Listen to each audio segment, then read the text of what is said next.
Hello everyone, welcome to my channel. आज के video में हम बात करेंगे मैरिज यानी कि विवाह। विवाह क्या होता है, उसकी मीनिंग के बारे में, फॉर्म्स ऑफ मैरिज, कितने फॉर्म्स ऑफ मैरिजेस होते हैं, इंडिया में कैसे मैरिजेस होते हैं, और फैक्टर अफेक्टिंग हिंदू मैरिज।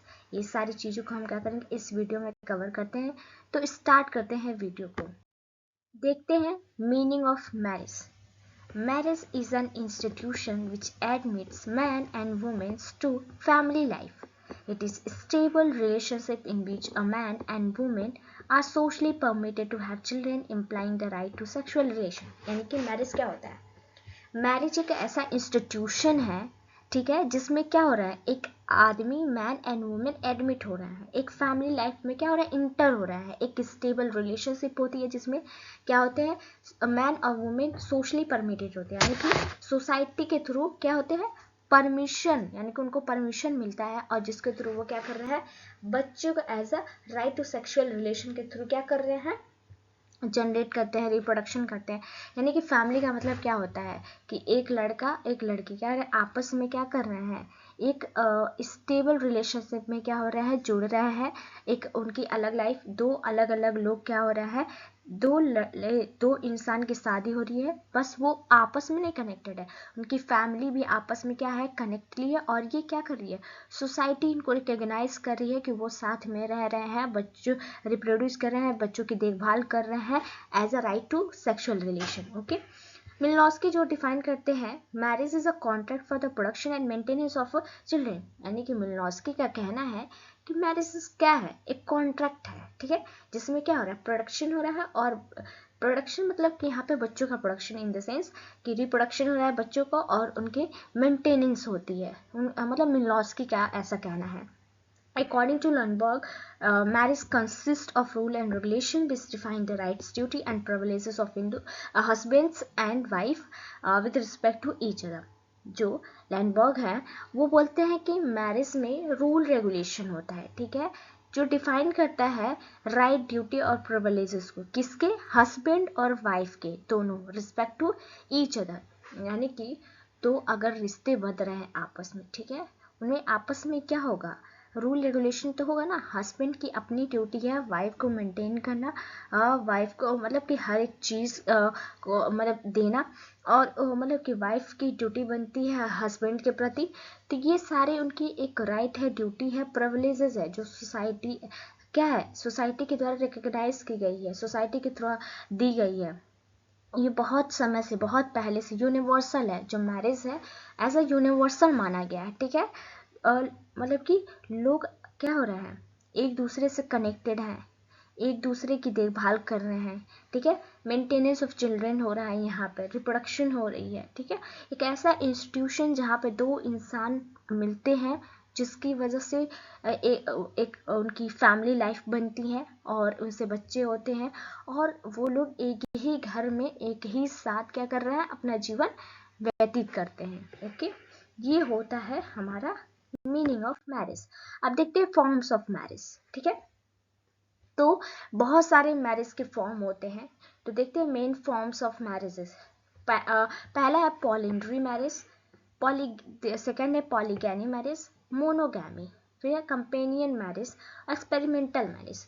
तो हम देखते हैं पॉलिंड्री मैरिज क्या होता है। ओके, पॉलिंड्री पॉलिंड्री मतलब होता है एक वाइफ होगी, उसके बहुत सारे हस्बैंड हो गए, ठीक है। Certain part of polyandry long existed, it is a form of marriage where one women marry more than one women, it is given at time 80s century में ज्यादातर यहाँ पे, जैसे कि अगर हम देखें पॉलिंड्री का सबसे बेस्ट एग्जाम्पल अगर हम मतलब देखें पिछले में, तो हम बात करेंगे पांडवास की, महाभारत की, जिसमें द्रौपदी के क्या है, द्रौपदी एक है लेकिन उसके 5 हस्बैंड हैं। ओके, ठीक है, तो ये सबसे बेस्ट एग्जाम्पल है पॉलिंड्री मैरिज का। और ये मतलब कि अगर हम देखा जाए और सारे, अगर इस टाइम की बात करें, तो तिब्बत एक ऐसा जहाँ मतलब तिब्बत एक ऐसी जगह है जहाँ पे अभी भी पॉलिंड्री क्या कर रही है, पॉलिंड्री वहाँ पे एग्जिस्ट है, ठीक है। एक ऐसी मतलब ये क्या शो कर रहा है, एक ऐसी हार्श रियलिटी को शो कर रहा है यहाँ पे, कि जैसे कि एक ही जो औरत है उसके 2 से 3 जो है हस्बैंड से एक ही साथ उसको रह रहे हैं, एक ही साथ मतलब उसके कनेक्शन है। और जैसे कि अभी देखा जाए वहाँ पे तो वो क्या कर रहे हैं, मतलब कि 2-3 लोग हैं जो क्या कर रहे हैं अपनी फैमिली को सपोर्ट करने के लिए, ठीक है। वहाँ पे जैसे कि अगर हिंदू माइथोलॉजी, यहाँ पे हिंदू माइथोलॉजी होगा, यहाँ पे लर्न करते हैं कि 5 ब्रदर कॉल पांडवा से द सेम वाइफ। मैंने बताया कि अगर हिंदू माइथोलॉजी में देखा जाए तो जैसे कि पांडवास की बात करें, महाभारत की बात करें तो उसमें एक वुमेन है और उसके 5 हस्बैंड्स हैं। ओके, ये है पॉलिंड्री का बेस्ट, ठीक है। Polyandry is found, for example, among the Todas of Nilgiri. That was the reason for this form of marriage. ठीक है, तो अगर वेस्टर्न मार्क की बात की जाए तो वो बताते हैं कि ये भी कारण हो सकता है पॉलिंड्री का, कि अगर वहाँ जहाँ पे औरतों की कमी हो, the number of women is less than the man. अगर ये भी हो सकता है कि जहाँ पे आदमी ज़्यादा हो औरतें कम हो, तो वहाँ पे ऐसी चीज़ें देखी जा सकती हैं, ठीक है। अगर पॉलिंड्री का अगर एग्जाम्पल हो तो हम टोडस ऑफ नीलगिरी, यानी कि यहाँ पे ऐसे फॉर्म ऑफ मैरिज मतलब इसी वजह से पाए जाते हैं। ओके, पॉवर्टी भी हो सकती है, गरीबी। Polyandry has develop in such area where such was scarcity of nature resources, so that many men may support one woman and her children. तो पॉवर्टी, गरीबी भी एक कारण हो सकता है, जहाँ पे बहुत सारे आदमी मिलके एक औरत और उसके बच्चों को क्या करेंगे, सपोर्ट कर सकते हैं, ठीक है।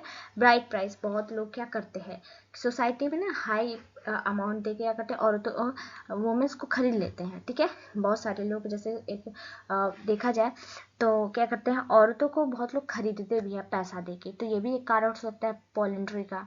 ओके, पॉपुलेशन कंट्रोल, तो इसके कॉजेस ये भी हो सकते हैं कि मतलब कि यहाँ पे देखा जाए तो पॉपुलेशन यहाँ पे कंट्रोल ही होगा। अगर मान लीजिए कि एक औरत के 3-4 हस्बैंड्स हैं तो लिमिटेड नंबर ऑफ चिल्ड्रन भी होंगे, तो इससे पॉपुलेशन कंट्रोल भी होगी। जॉइंट फैमिली, ज़्यादातर अगर कारण हो सकता है तो क्या करते हैं, जॉइंट फैमिली भी एक बहुत बड़ा कारण, जिसकी वजह से सेवरल ब्रदर क्या करते होंगे, एक ही वुमेन से क्या कर लेते होंगे, शादी कर लेते होंगे, तो ये भी एक बहुत बड़ा रीज़न है। ओके, एडवांटेज ऑफ पॉलिंड्री देखते हैं, it's control of growth of population, the family property does not gate divided.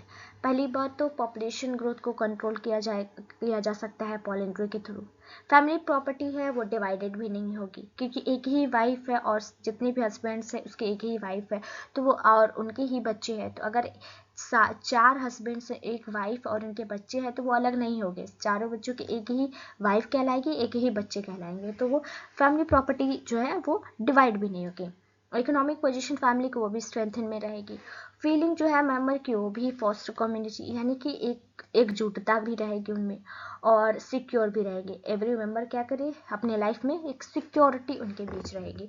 तो ये सारे क्या है एडवांटेज ऑफ पॉलिंड्री है, लेकिन ये ज़्यादातर यहाँ पे अब एग्जिस्ट नहीं करते हैं, बहुत कम लोगों। मैंने बताया कि टोडस ऑफ नीलगिरी ऐसे हो गया, तिब्बत जैसे जगह पे क्या है पॉलिंड्री एग्जिस्ट करती है, बहुत कम जगह है जो यहाँ पे पॉलिंड्री एग्जिस्ट करती है, क्योंकि इसके बहुत अगर देखा जाए एडवांटेज है तो बहुत सारे डिसएडवांटेज भी हैं, इसी वजह से ये ज़्यादातर लोग फॉलो नहीं करते हैं। ओके, देखते हैं polygamy marriage. Okay, one husbands many wives, तो यहाँ पे एक हस्बैंड्स हो गए जिसकी बहुत सारी वाइफ होंगी। Under the system one man has 2 or more wives at the time polygamy is generally called, यहाँ पे पॉलीगैनी होगा फिर पॉलीगैमी होगा, ठीक है। कुछ पीडीएफ में बहुत सारे मिस्टेक हो गए हैं, तो आप लोग प्लीज़ देख लीजिएगा। यहाँ पे polygamy, but strictly speaking the latter is a general terms including both polyandry and polygamy। दोनों बोला जा सकता है, polyandry आप बोलिए या polygamy बोलिए, दोनों मतलब कि यहाँ पे इंक्लूडेड है, ठीक है। तो polygamy का मतलब है कि एक हस्बैंड है उसकी बहुत सारी वाइफ हो सकती हैं। Okay, polyandry is found among us in Sikimo tribe group and North America and Africa Negroes। Today it is exists among Muslim and also among Hindus। तो ये अगर देखा जाए तो सिक्मो ट्राइब में या क्रो में यहाँ पे फाउंड होता है। लेकिन अगर टुडे अगर देखा जाए तो आज के जनरेशन में देखा जाए तो मुस्लिमों में है कि वो 3 या 4 शादियाँ कर सकते हैं। हिंदू में भी है, हिंदू में प्रोहिबिटेड है लेकिन लोग करते हैं, 2 से 3 शादियाँ करते हैं उनमें। और it is more frequent than polyandry, ये मतलब कि क्या है, पॉलिंड्री से ज़्यादा फ्रिक्वेंट है। And it is closely related to institution of slavery, और ये भी है कि ये इंस्टीट्यूशन है वो स्लेवरी से ज़्यादा रिलेट करता है। जैसे पहले के ज़माने में क्या करते थे, राजा महाराजा जो रहते थे वो क्या करते थे, दूसरे राज्य पे हमला करते थे और जितनी भी रानियाँ या दासियाँ रहती थी उनको कब्जे में कर लेते थे और उनको ज़बरदस्ती क्या कर लेते थे, अब मतलब उनसे शादी कर लेते थे। तो ये सारी चीज़ें जो है वो स्लेवरी से ही आई हैं, ये जो कैप्चर करने का। पहले की जितने भी मुगल थे या जितने भी बाहरी आक्रमणी वहाँ पे आते थे, कब्जा करते थे, और जितनी भी उनकी मतलब कि राजाओं की रानियाँ वगैरह होती थी उनको क्या कर लेते, कैप्चर कर लेते थे, या उनको क्या कर लेते, जनरली अपना वाइफ बना लेते थे। कनक्यूबाइन, या कनक्यूबाइन तो आप जानते ही होंगे, ठीक है। तो generally the women capture in war are made his wife, यानी कि उनको कैप्चर करके अपनी वाइफ जबरदस्ती बना लेते थे या कनक्यूबाइन में रख लेते थे। ओके, तो ये है पॉलीगैमी मैरिज। अब देखते हैं मोनोगैमी, जो कि सबसे फेमस और आज देखा जाए हिंदू मैरिजेस में सबसे सटीक माना जाता है और ये सबसे रिकग्नाइज्ड है। ओके, अब क्यों रिकग्नाइज है और इसके बहुत सारे एडवांटेज भी हैं, तो और देखते हैं इसमें, जिसमें 1 man 1 wife. Okay, Hindu marriage अगर एक्ट जो है 1955 का, तो उसमें क्लियरली बताया गया है कि एक जो इंसान है एक टाइम मतलब कि अपने जीवन में एक ही बार शादी कर सकता है। कब दोबारा करेगा, या तो डाइवोर्स ले ले या वाइफ मर जाती है, ठीक है, तो ऐसे सिचुएशन में वो क्या करेगा, दूसरी शादी कर सकता है। लेकिन एक अगर उसकी वाइफ ऑलरेडी है तो वो दूसरी शादी नहीं कर सकता उसके रहते हुए। तो ये मोनोगैमी सबसे रिकग्नाइज्ड है। तो under monogamy 1 man marriages 1 women at a time, this is leading form of marriage. Okay, तो its advantages are now with recognize it's produce the highest type of affection and sincere devotion of children are well looked after both father and mother gives an attention to bringing of their offspring under monogamy यहाँ पे वो, तो वही सबसे recognise इसको माना गया है। दिस टाइप ऑफ अफेक्शन, इसको सिंसियर डिवोशन, जैसे कि एक ही वाइफ होगी, एक ही हस्बैंड होगा, तो अगर एक हस्बैंड है एक वाइफ है, तो जो हस्बैंड है वो अपने वाइफ के प्रति ज़्यादा अफेक्टेड होगा, उसका अफेक्शन, लव एंड अफेक्शन ज़्यादा होगा, ठीक है। वो क्या होगा, ज़्यादा अपने वाइफ के प्रति सिंसियर होगा, अपने जो बच्चे हैं उनके प्रति क्या होगा, ज़्यादा डिवोटेड होगा, ज़्यादा सिंसियर होगा। तो इसमें अगर इसमें देखा जाए तो इसमें न जेलसी होती है, जैसे कि मान लीजिए अगर 2 वाइफ है एक हस्बैंड है, तो आपस में जेलसी होगा, फाइट्स होगा, कुछ भी हो सकता है, बच्चे अलग रह सकते हैं, वाइफ अलग रह सकती हैं। तो ये बहुत सारे इसके डिसएडवांटेज हैं। लेकिन अगर मोनोगैमी की बात करें तो इसमें कोई मतलब कि यहाँ पे फाइट की बात ही नहीं है, ठीक है। तो वही कि यहाँ पे तो फादर जो है वो क्या करेगा, फुल अपने वाइफ अब मतलब चिल्ड्रेन हैं उनको अच्छे से क्या करेगा, देखभाल करेगा, ऐसे बच्चे जो है उसे कन्फ्लिक्ट भी नहीं होगी। अगर he is in reality the heads of several house holds and fatherhood is personal centres not exist in family, happiness is also destroy the polygamy. अगर देखा जाए पॉलीगैमी की बात करें या पॉलीगैमी की बात करें तो उसमें क्या होती है, फैमिली में हैप्पीनेस खत्म हो जाती है, ठीक है। अगर उसमें क्योंकि डिस्ट्रॉय हो जाता है, क्योंकि उनके पास एक हो जाती है जेलसी, उन लोग के अंदर आ जाती है इसी वजह से, ठीक है।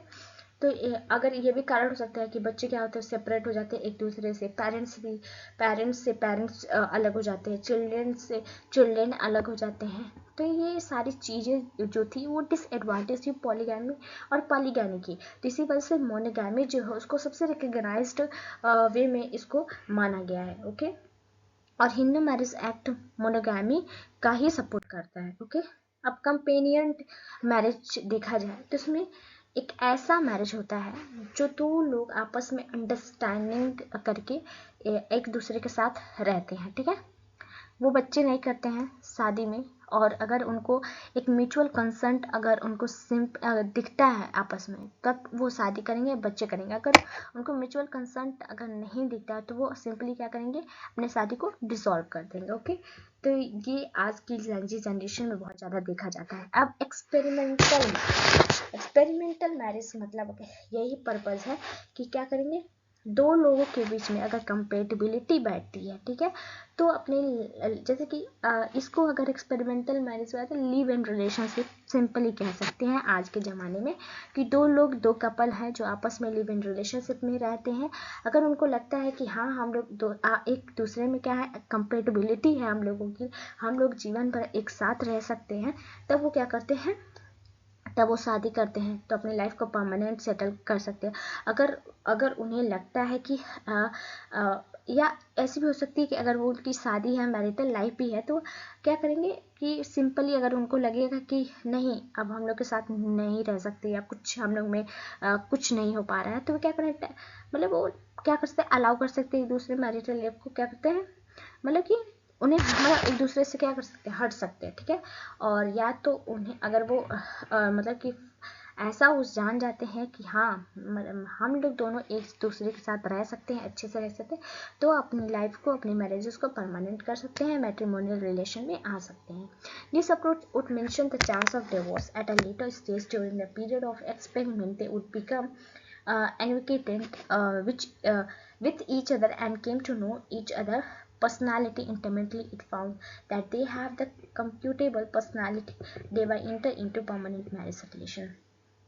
इसमें अगर देखा जाए ऐसी अगर एक्सपेरिमेंटल मैरिज है तो इसमें डिवोर्स का चांस ज़्यादा रहता है, ठीक है, क्योंकि लोग अब रिलेशन में भी एक्सपेरिमेंट कर रहे हैं। ओके, कि हाँ हम साथ रहेंगे, तो अगर हम देखा जाए साथ रहेंगे, अगर रह लेते हैं तो ठीक है, अगर सारी चीज़ें एक दूसरे से हमें मैच कर जाती हैं तो हम रहेंगे, नहीं तो हम इस शादी से क्या करेंगे, हम हट जाएंगे, ठीक है। तो ये सारी बहुत सारे देखा जाए तो इसका बहुत सारे वो है, लोग इस क्रिटिसिज्म भी है क्या, पर शादी में कौन सी एक्सपेरिमेंटल, ठीक है, तो शादी में हम कोई भी एक्सपेरिमेंट नहीं कर सकते हैं। मतलब कि एक तरह से अगर देखा जाए तो मैरिजेस को भी एक लेबोरेटरी फॉर्म में ही कन्वर्ट कर दिया गया है, ठीक है। तो अब देखा जाए aim of Hindu marriage, aim of dharma पहला है, Dharma is the first and the highest aim of Hindu marriage. Desire for acquiring a partner to fulfill one's religious duty at the time of marriage is clarified or inculcated and offered by husbands and his wife as obligations evenly with the death of household. धर्म यानी कि Hindu marriage का first जो M है वो धर्म है, ठीक है। सबसे फर्स्ट एंड हाईएस्ट एम होता है हिंदू मैरिज का जब शादी होती है, ठीक है, एक रिलीजियस ड्यूटी होती है, जब हस्बैंड एंड वाइफ यानी कि दो पार्टनर एक अग्नि के सामने यानी कि फायर उनके सामने जब साथ फेरे लगाते हैं तो वो शपथ लेते हैं, ठीक है, और उनमें उनको बताया जाता है कि हस्बैंड का वाइफ के प्रति क्या ऑब्लिगेशन है और वाइफ का हस्बैंड के प्रति क्या ऑब्लिगेशन है, और वो मरते दम तक क्या करेंगे, इस ऑब्लिगेशन एंड ड्यूटी को फुलफिल करेंगे। Okay, A praja, the desire of have children to fill need of every married couple. This parental instinct is अब प्रजा का मतलब है दूसरा डिजायर होता है बच्चे का। अगर कोई मैरिड कपल है तो उनको ऐसा फील होगा कि हाँ उनको अगर उनको बच्चे की ज़रूरत है, उन्हें अब पेरेंटल इंस्टेंट मतलब उनको पेरेंट बनना है। दूसरा पर्पज़ यही है कि अगर उनकी मैरिज हुई है तो बच्चे के लिए ही मैरिज हुई है, ठीक है। तो फैमिली ऑब्लिगेशन है सन मतलब कि बेटा पैदा करना या कुछ भी, ठीक है, तो ये दूसरा है। अब रति काम और pleasure, though sex is one of the function of marriage, it is still rank third at least, it is least desirable aim of marriage. Okay, तो तीसरा जो है वो रति है। ओके, अब देखते हैं हम फैक्टर अफेक्टिंग हिंदू मैरिज। तो क्या क्या हिंदू मैरिजेस को आज की जनरेशन में क्या क्या अफेक्ट किए हैं। तो पहली बात तो इंडस्ट्रियलाइजेशन ने हिंदू मैरिज को बहुत ही ज़्यादा क्या है अफेक्ट किया है। Urbanization, education and legislation. कैसे हम बताते हैं, इंडस्ट्रियलाइजेशन आने के बाद या अर्बनाइजेशन या ग्लोबलाइजेशन आने के बाद पूरी दुनिया क्या है आपस में कनेक्टेड हो गई। सब लोगों ने अपना कल्चर क्या किया एक दूसरे से ट्रांसफ़र होता गया। अगर देखा जाए हमारे इंडिया में तो इंडस्ट्रियलाइजेशन और अर्बनाइजेशन आने के बाद मैरिजेस में बहुत सारे चेंजेस हुए। हम लोग के मैरिज, अगर हिंदू मैरिज की बात की जाए तो पहले डिवोर्स का कोई कॉन्सेप्ट नहीं था, ठीक है, डिवोर्स का कोई कॉन्सेप्ट नहीं था। लेकिन लोग एजुकेटेड हुए, इंडस्ट्रियलाइजेशन भी आया, अर्बनाइजेशन भी आया, लोग मॉडर्नाइज होते गए, तो इसी वजह से डिवोर्स भी क्या हुआ, इंक्लूड होता गया। बहुत सारी ऐसी चीज़ें हैं जो क्या हिंदू मैरिज में इंक्लूड है, जो पहले नहीं थी, ठीक है। अगर हमारे धर्मशास्त्र या किसी वे में देखा जाए तो उसमें कभी भी जो है वो डिवोर्स का कॉन्सेप्ट था नहीं। अब एजुकेशन की बात की जाए तो लोग एजुकेटेड हुए, लोगों को अब लगा कि नहीं, बहुत सारे उनको राइट का पता चला। जैसे अगर सती प्रथा की बात की जाए, विडो पहले के ज़माने में क्या होता था, सती, अगर हस्बैंड मर जाता तो उनके साथ ही जो वुमेन्स या उनकी वाइफ होती थी वो सती हो जाती थी। तो ये सारी बहुत सारी कमियां थी और इनको हटाना भी ज़रूरी था। मुझे आई थिंक लगता है कि बहुत ज़रूरी था। और विडो, अगर कोई विधवा है तो वो री मैरिज नहीं कर सकती थी, तो इसका भी आया कि right to remarriage of widow. तो ये सारी चीज़ें हैं। लेजिस्लेशन ने भी अपना बहुत इम्पॉर्टेंट रोल दिया है कि हिंदू मैरिजेस में। तो देखते हैं, the most important legislation related to marriages are given below. Prevention of sati act 1829, ठीक है। ये लेजिस्लेशन यानी कि हमारी जो पार्लियामेंट है उसने बहुत सारे ऐसे पार्लियामेंट, या देखा जाए कि बहुत सारे ऐसे लोग हैं जिन्होंने क्या किया, ऐसे क्या एक्ट लाए, ऐसे ऐसे बदलाव लाए जिसकी वजह से जो मैरिजेस हैं उस पर भी बहुत सारे इफेक्ट पड़े। ये इसमें हमको अंदर नहीं जाना है क्योंकि ये सोशियोलॉजी का पार्ट है, इसी वजह से हम बस इतना देखेंगे कि लेजिस्लेशन ने क्या क्या वर्क किया है मैरिजेस पे।